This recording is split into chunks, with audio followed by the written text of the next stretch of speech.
In the dead of night, Emily's apartment was cloaked in an eerie silence. The only illumination came from her phone's screen, casting a faint glow across her face as she scrolled through social media. The clock on her bedside table ticked away, marking the late hour. As Emily swiped through photos and status updates, her heart suddenly jolted. A new message notification had appeared, its piercing sound shattering the stillness. Her phone screen displayed a message from an unknown number.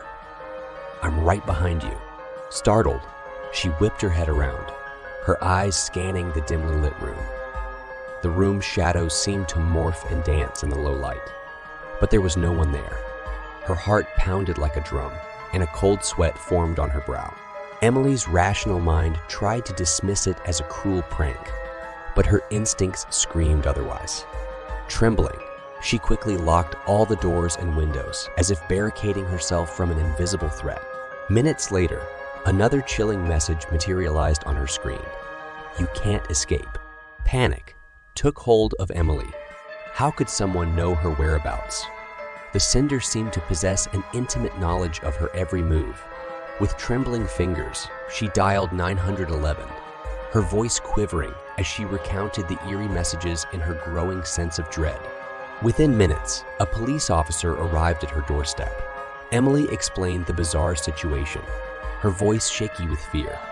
The officer conducted a thorough search of her apartment, but found no signs of an intruder or any evidence of wrongdoing.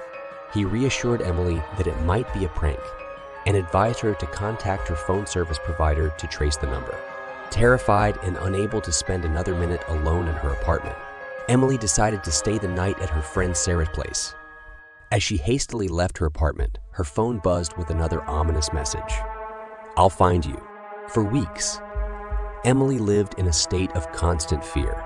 She changed her routines, her phone numbers, and even her locks, but the relentless messages continued to haunt her.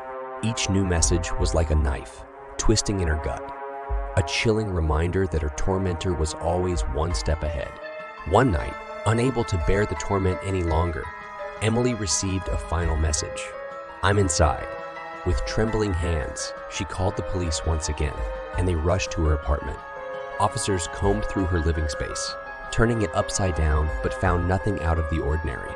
As they were leaving, one officer, a seasoned detective, glanced at Emily's phone. His face turned ashen, and he beckoned her over to show her the screen.